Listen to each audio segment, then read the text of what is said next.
Welcome everybody to Masters of Flow Summer Talks. This is a series of talks with coaches and professionals from all walks of life. We are a community of professionals from all walks of life who actually met through the flow performance and peak performance neuroscience training that 𝗙𝗪𝗁 and the Flow Research Collective have put together. And I guess we are all lovers of how to optimize our human potential. And I'm here in this talk with Sarah. Sandra.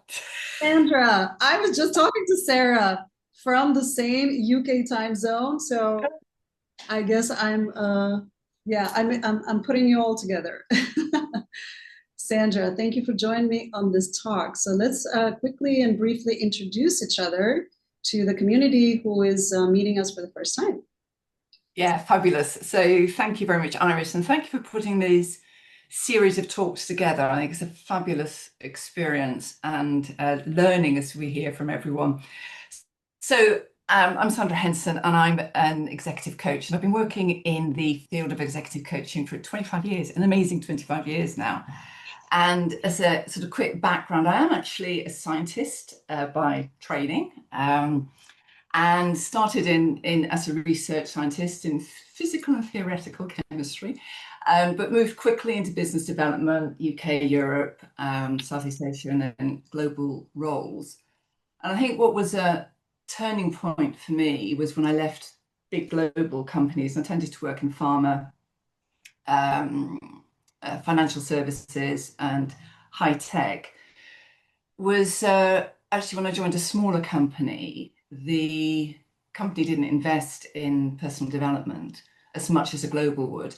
And so I made a decision. It seems very small by comparison now, but if they don't invest, then I will.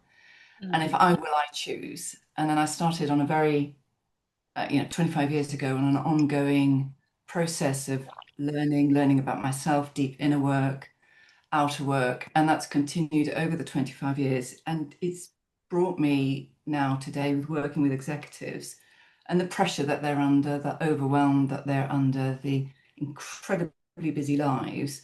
And I'm constantly looking for how can I serve my leaders best. And that's when I came across the flow work. It seemed to be so important for helping people do deep work to make big changes in organizations, as well as more enjoyment in what they did, because there's a lot of sheer willpower that I come across. And I'm certainly seeing so much more distress in the systems that I work in when working with leaders. And so what drives me now is it's really about helping leaders lead authentic and purposeful lives and enjoy it. And that's where, as I say, we invested in Flow, got to meet great people like you and such a diverse group of people that we work with. And, that's really now become an integral part of my coaching. And what about you, Iris? Yeah, that's a beautiful, quick summary, and actually the essentials.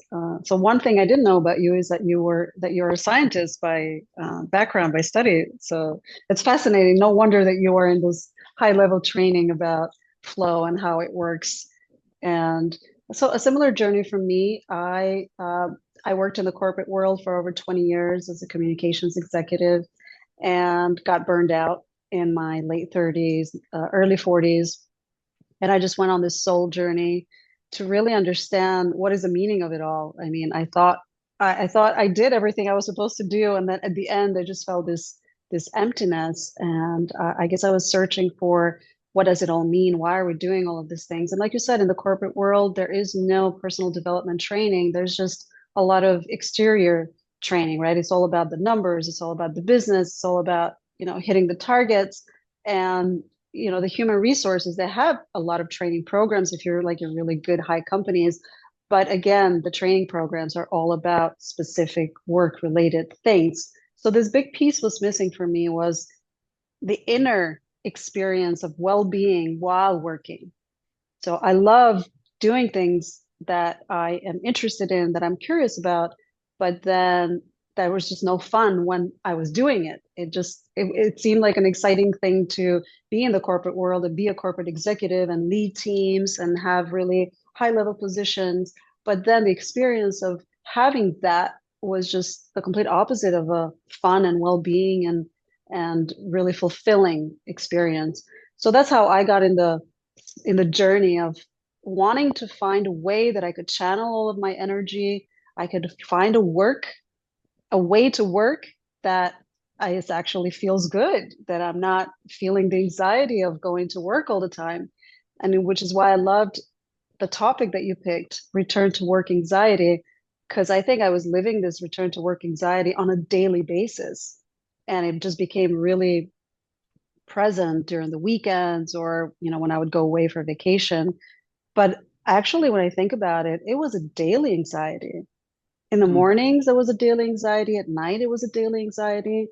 And so this journey I've practically been in the past 6 years since I had my burnout, that I just started working a lot on my inner work, on my emotional intelligence, just working with my emotions a lot. And then when I had a lot more space and understanding and a bit more integration of this burnout, then I was in this big question, okay, how do I go to the next level of my life where I can do great things, I can do big things without the fear of burning out again? And I didn't know how to work any other way besides a corporate 9 to 5. So the Flow Research Collective, Stephen Kotler's work was like the answer, like ta-da, it just showed up exactly when I had this big question and this fear of getting back into big projects again, of I don't want to burn out again. So for me, this was really just what we need as a society to really reshape the way we work.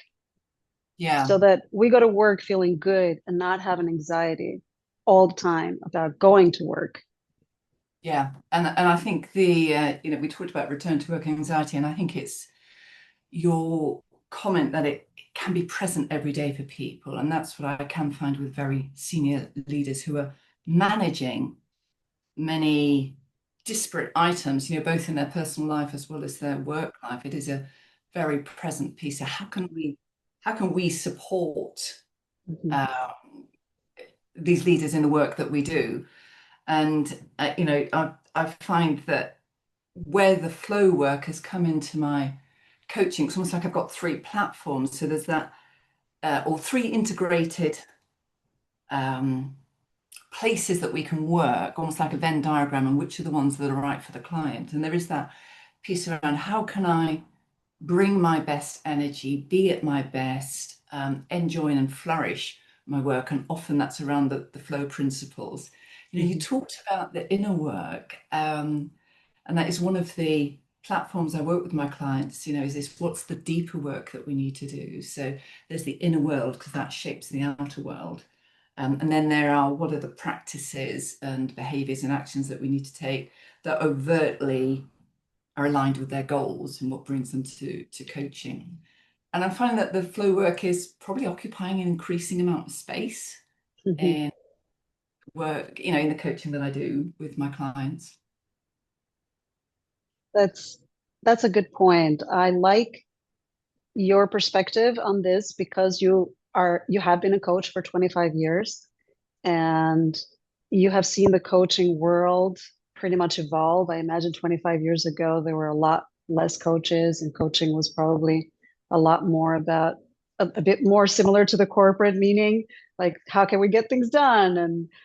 And now the coaching is evolving, and I find it really very exciting that we can bring in this inner work aspect, not just the performance aspect.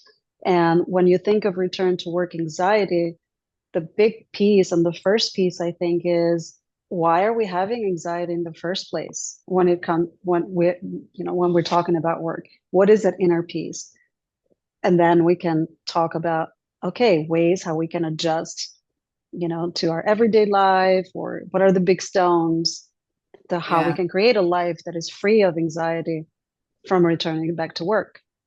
Yeah, and I think that, the workplace busyness in and of itself and demands are significant on leaders, and you see that the changes that are happening in the number of direct reports that any leader has is increasing.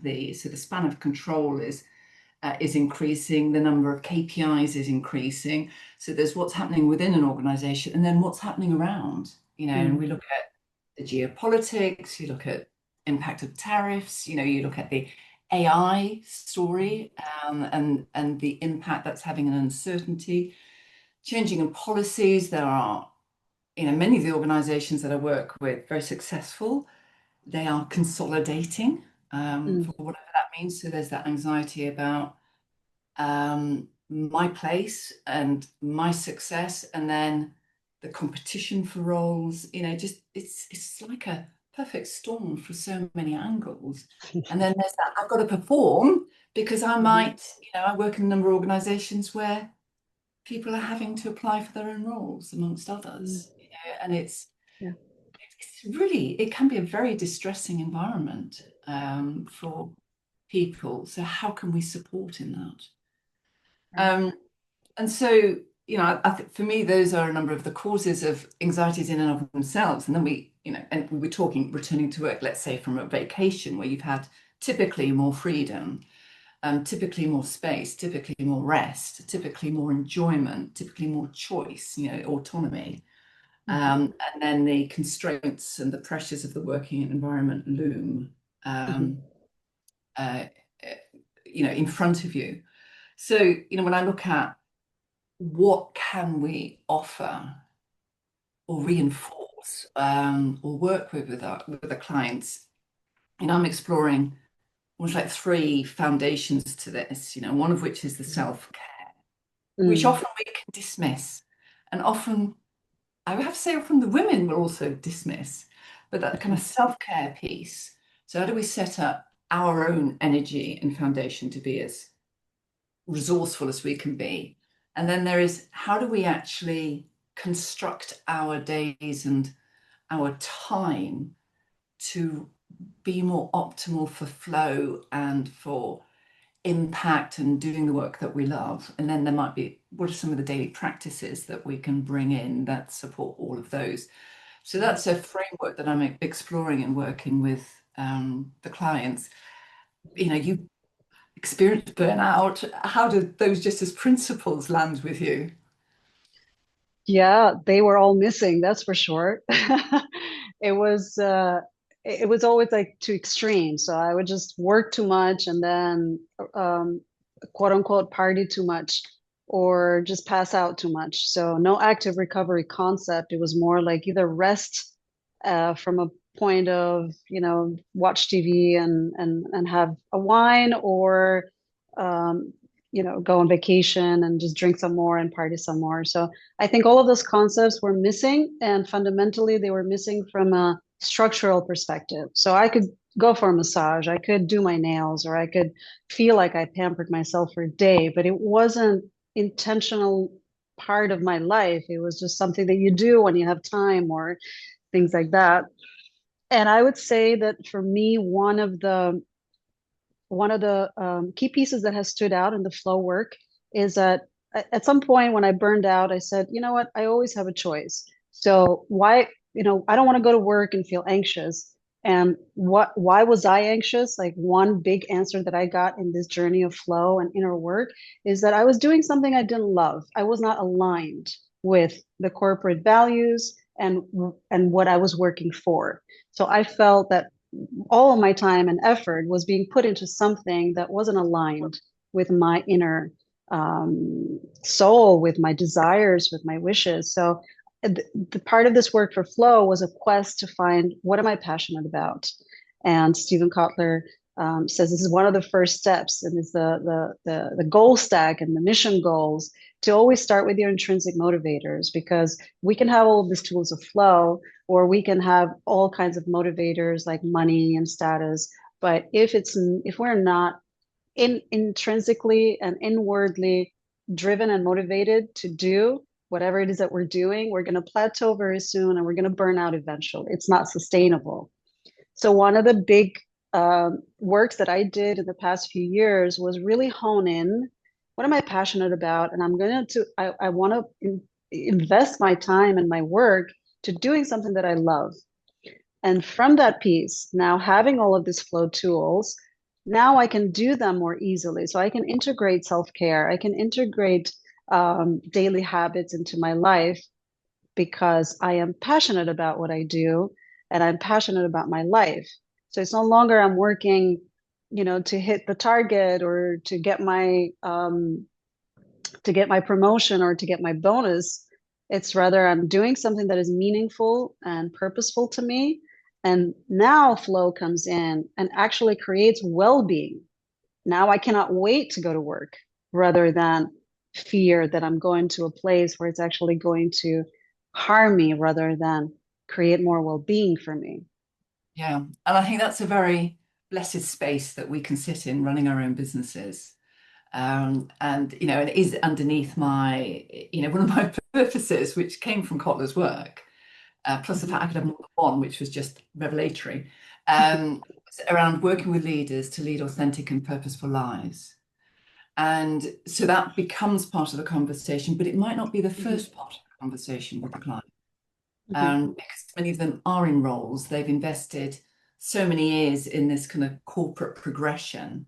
And what's really important is to meet the client where they are. And, and I've had some fantastic conversations about, supporting female founders in a high-tech business to supporting cycling in Milan, so with the various clients that I'm working with. Yet if I'm looking at what are some of the principles that I can start, a big piece for me is to create space for my clients. Because if they're up to here with work, how do you create space for them to even start thinking about this? And I think that's where flow comes in really powerfully. So I spend much more time than I ever did nowadays in talking about the self-care, the well-being, the sleep, and how important sleep is. You talked about some of the changes. I mean, I couldn't have mentioned that before. I couldn't have mentioned meditation before. I probably could have mentioned exercise, joy.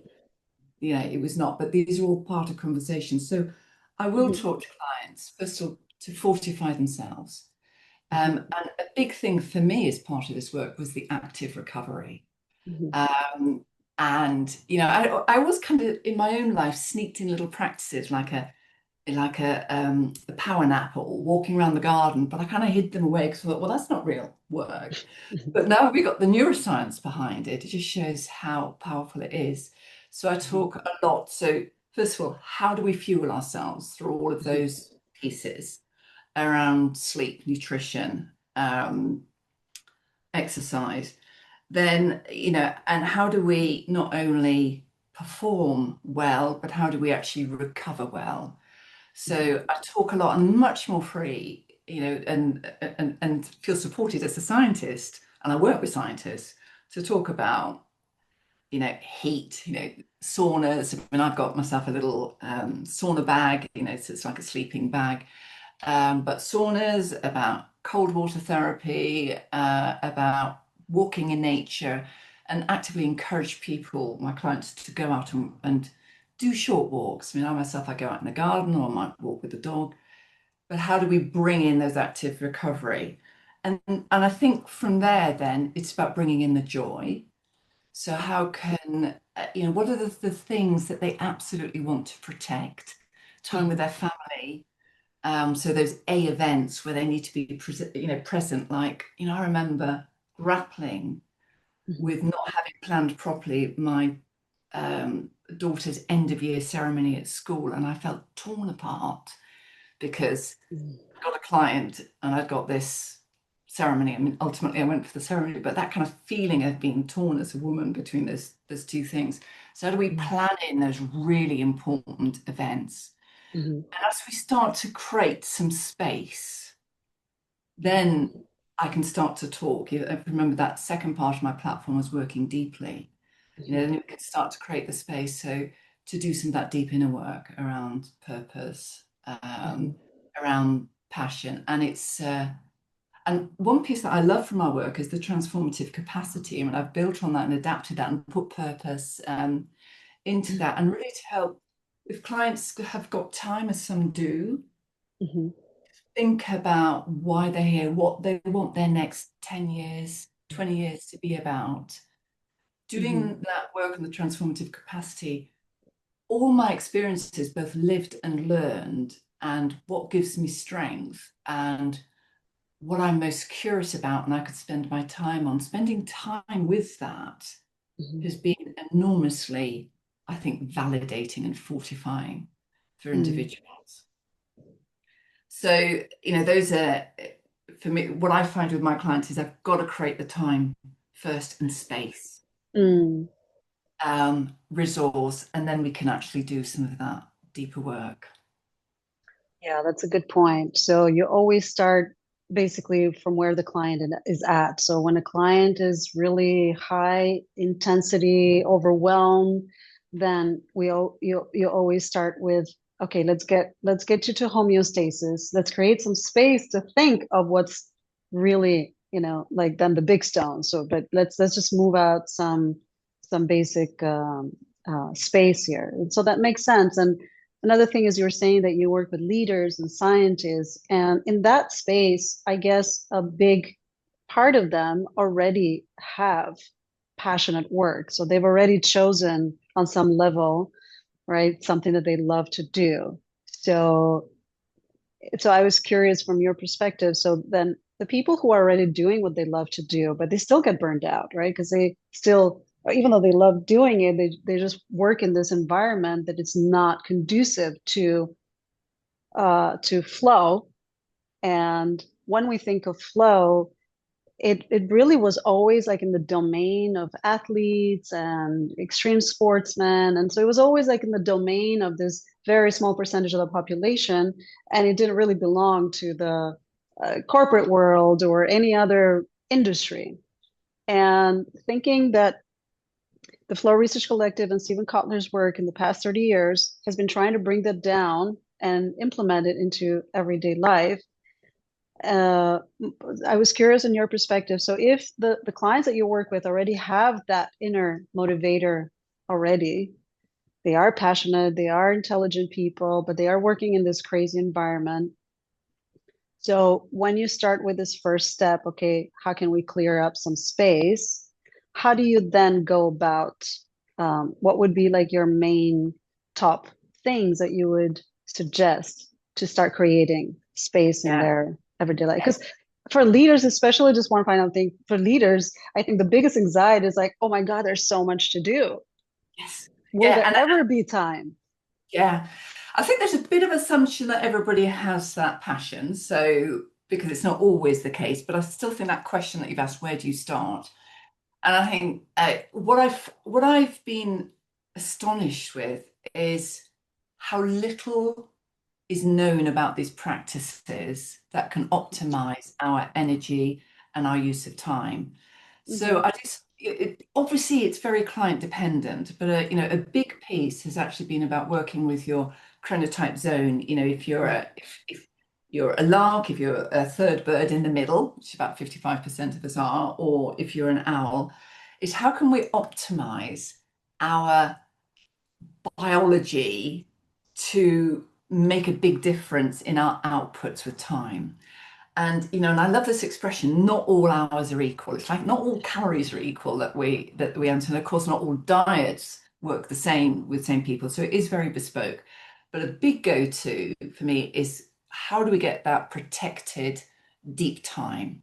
And of course, to do the really deep, cognitively intense work, and what's the best time for your chronotype zone to be able to work on that.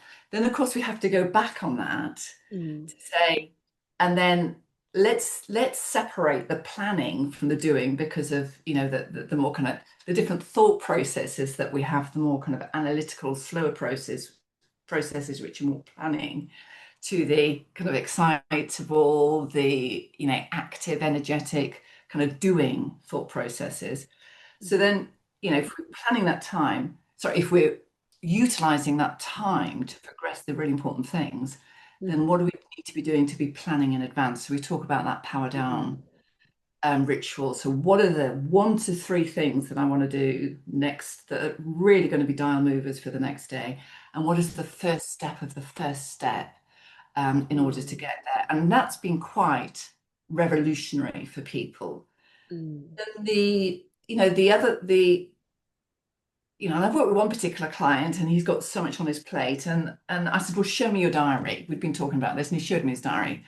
And I was saying, why is sorting out your Zoom IT issue in your peak cognitive time? And he goes, okay, I get it. Remove it. Another big thing is communication batching. I mean, I have leaders who seek to clear every email as it comes through. So we talk about, the interruptions, the sort of the impact of distractions. So we get the phones put out the way, we get the notifications turned off, we get the all these apps and things turned down, and that makes a big difference for people. I also, actually, to help work processes, work a lot with them with AI. I mean, that's kind of a separate piece. But so the first one is very practical, creating space. When do I do my deep work? How do I do my active recovery? And how can I optimize my deep work piece? And how can I batch things? And that's made a big difference. Batching, I've got one very senior client, billion-dollar business, and he's saying, oh my God, I answer emails and notifications on the spot, and I'm actually never really present. So, he's going for doing it 3 times a day. We'll see how we come back. So that's very practical things. And then when they can start breathing with that and still do great work, a big thing is also delegation, and setting clear boundaries and setting clear expectations. And another piece I do is challenge them on how much time do they need for their meetings, and challenge them to ask the direct reports to come with very clear criteria for those meetings, so we know what we're working on. So the meetings become shorter, but also clear on the outputs. All of that creates time. Then when they can breathe, we can start to work on some of that deeper work. And that seems to be a process that works well. Of course, it varies. What's your reaction to? I can feel myself getting excited with all of this. Yeah, absolutely. It's we were making the same point with Sarah. Like, the more we start talking about this, the more excited we get. And I notice in this community throughout the year that this is a sign that you are hitting on universal truths, and you're really realizing, the things that make sense, the things that work for all of us. And you just touched on some really key flow concepts here. You talked about communications batching. This was a real godsend for me as well. It really does help fundamentally with the focus piece. And focus is a primary criteria for flow. And when we think of flow, we think of a moment where you're in optimized state, everything is flowing perfectly. And for that, you're in, the most laser focused moment. And today, our society, the way things are evolving, I think that distractions are one of like the big things that we're all struggling with. So communications batching just kind of stands out as a thing that really changed a lot of my energy. The moment that I know that, and I just wanted to kind of point out what is communication batching, because we say this concept that maybe most people are not familiar with it. And that's the idea that you also touched on prime time for cognitive work or flow work. And so when you work with flow, then you want to have your flow block, 90 minutes to 3 hours flow blocks, and you don't want to have any distractions. So the idea of communication batching is that you set a time, noon or whatever time you set, and that is a time that you do all of your communications. And how does that save time? Well, those 3 hours that you're working in your prime time and you're doing your deep work, you're literally finishing things. Because when we're not communication batching, then we're picking up our phone, we're answering. So it's like your client, you are reactive. Every ping, you are reacting, and therefore it's taking energy away from the work, and so you're not really doing the work. So that's how it's freeing up a lot of time, is that when you're working, you're actually getting things done and you're doing them well enough. And then when you're communication batching, it's just the energy just flows and you feel You feel also, I think it also creates well-being, because being reactive to communication all the time, answering emails and pings all the time, also creates anxiety. Yes. Right? It keeps that state of fight and flight, it keeps it on all the time. You're constantly like that saber-toothed tiger is coming, and you're constantly in that state, and you're not allowing that, to go into homeostasis. And getting into deep flow work actually creates homeostasis in the body. It creates well-being in the body. So not only are you getting more work done because you are in a higher state, you're also creating well-being, and you're lowering that anxiety that we are talking about. Yes, I mean, it dissipates. I mean, Yeah. it's quite interesting. I was beginning to ask myself as we go through this work, am I experiencing flow in my work since I've changed my practices? And, I became very conscious that my husband would come in. I'm a lark, so I work early in the morning. And my husband would come in and he'd say, "What's for breakfast?" And I couldn't answer it. It was like my brain needed to decompress and go through various machinations in order to answer a very simple question. And I described it to him as like being in a submarine and I'm exploring the ocean floor in some amazing stuff and totally lost in this world. And then somebody's kind of knocking on the radar and saying, "Hey, can you pop up and just help me flip this switch?" And it was then that I understood that there are different sorts of flow states. So this is part of the Flow Genome project, and they've got a deep thinker, which is what I happen to be. They've got the hard charger, which might be more like 𝗙𝗂𝘁𝗪 is, the flow goer, and the crowd pleaser. So we will all experience this differently. But when we talk about setting boundaries, and yes, I work from home with my own practice. My husband learnt just to stay away until I come out of those protected work times. So I think it's absolutely get those deep times and you lose that sense of time, you lose that sense of ego, and it becomes very effortless. Yeah.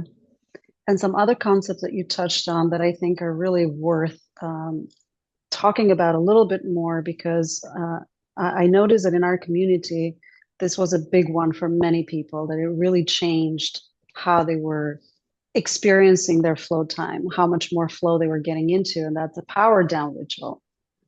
So I'm curious, how do you experience a power down ritual? Do you practice it yourself, and is that something that your clients are learning to practice?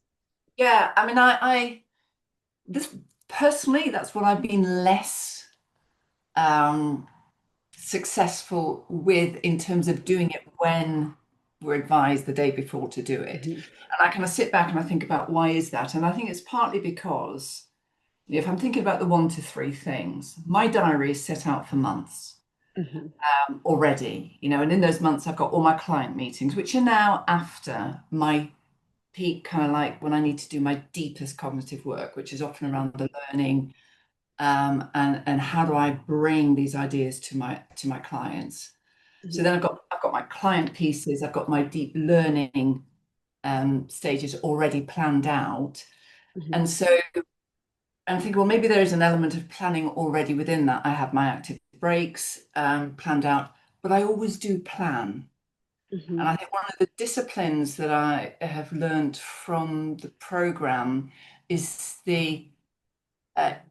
it's really planning it out in this meticulous level, which I would have railed against previously, but I have been doing that. So it's like, what is the first thing of the first thing? So if I'm preparing a presentation, or if I'm preparing some material, what is the first thing? And then what is the next thing? And then so that's in my planning. And when I come in the actual session and the time for it, I time box it. So how much time am I going to be spending doing the research or the review? How much time am I going to be spending writing up the 5 key concepts or whatever it is? And I found that element really powerful piece. So there's a possibility that because my diary is so well planned out, and I've always been inclined that way, that the planning has been less impactful per se, but some of the nuances underneath that. But I do work it with the clients, and they have found, I would probably say about 50% have found that to be really useful. Mhm. But I think more of the 50% not is actually really bringing in that discipline. Mm. What has been Yeah. very powerful is to do some thinking and really close for the day rather than to continue. Yeah, it is a challenge for me as well. And the people that are challenged with this, it's the same, this idea that at the end of the day, a power down ritual means taking a little extra time and actually planning for tomorrow, or, well, yeah, for tomorrow, because then the ideal way is, as you mentioned before, is that you want to separate strategy from execution. Why? Because when our brain is in strategy mode, is in a different mode, and when it's in execution, it's a different mode, and the two don't mix. So when you're doing strategy and you want to go into execution, it's not going to work. Your brain is just not. So you're going against your biology. So you're going to struggle. You don't want to do that. So that's the idea of actually planning your day the night before, doing a quick 5 minutes, 10 minutes. For some people, it takes half an hour. But I think we have a resistance to planning because it just feels like, well, I'm already going to do the work tomorrow. So why spend the time? So it feels, for me, my resistance is like I'm spending twice the time. I'm like, well, I'm just going to start it tomorrow. And here came the concept that was very powerful for me, was that you plan the day before, or you plan for the week. And then when you go into the next day, you go straight into execution, you lower your anxiety. Because part of the anxiety is fear of the unknown, right? Sadness is when we are in the past, and anxiety is when we are in the future. The body's in the future. So anxiety for what's to come. And this is one very important tool that can remove that anxiety. Because once you make the strategy, then you know what's happening tomorrow. And you spend no time on planning. You simply go right in and you do your chunk of work and you get it all done. Because the more you plan for it, the more you'll know exactly what you need to do tomorrow. And that can lower a lot of anxiety as well. Yeah.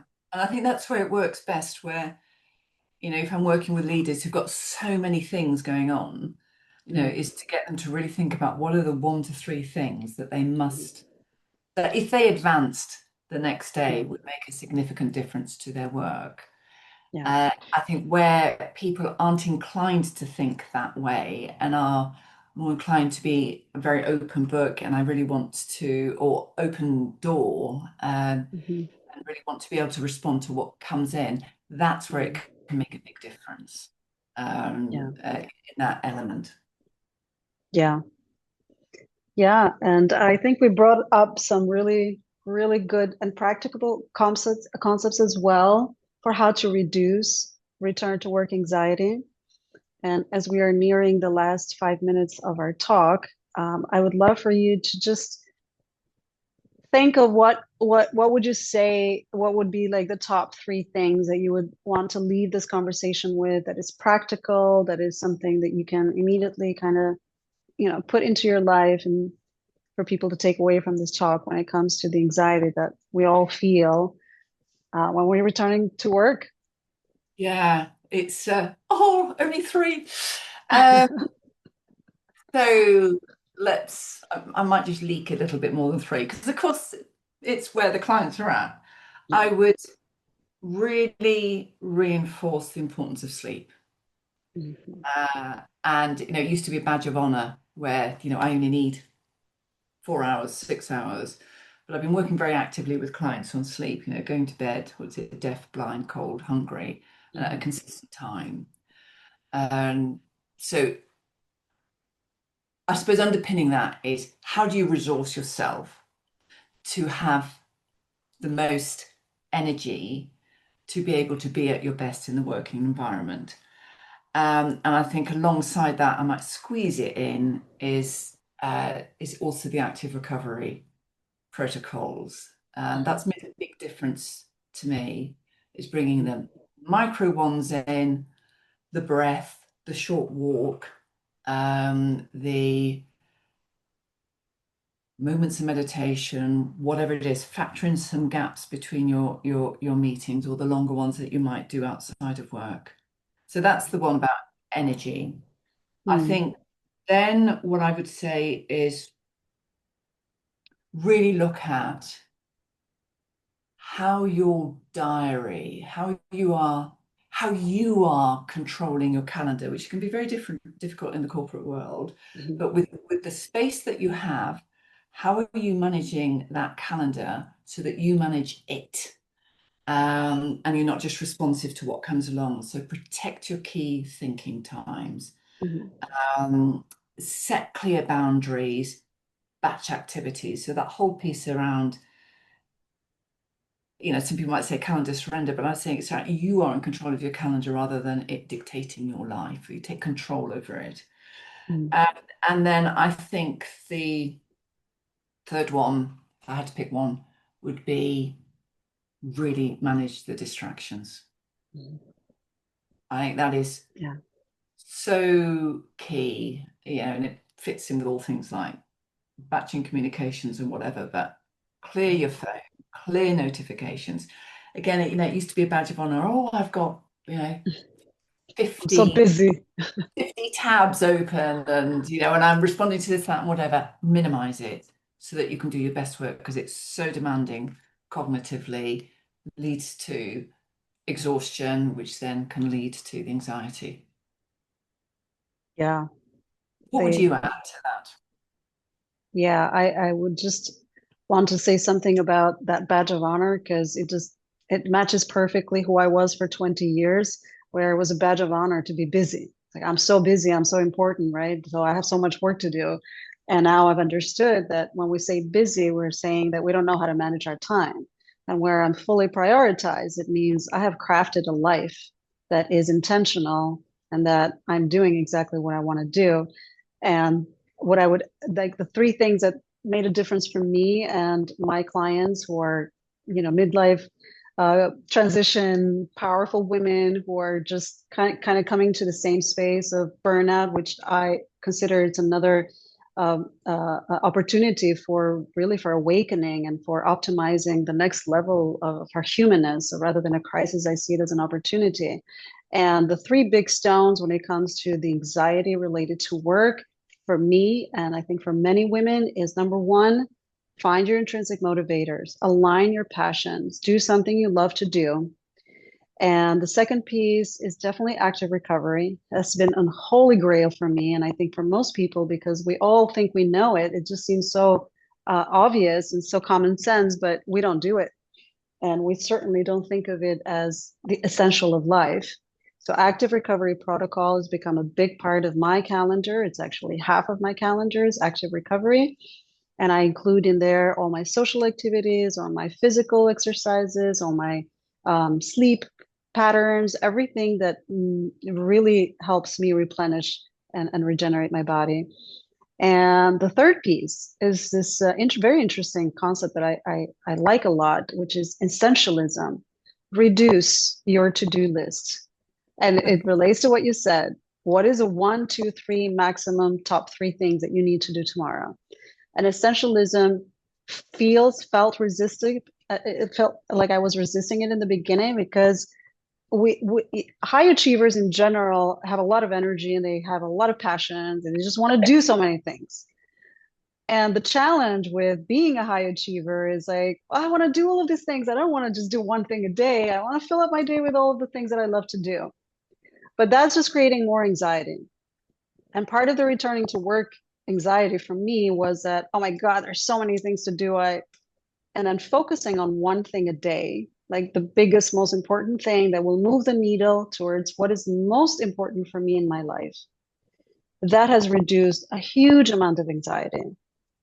Because if I plan well the day before, and then the next day I go simply into execution and I'm doing something that I love and I'm recovering well, then I have all the flow in the world to just jump into it. And when I'm out of that flow block, I feel fulfilled, I feel replenished, and anxiety is non-existent in that space. Yeah.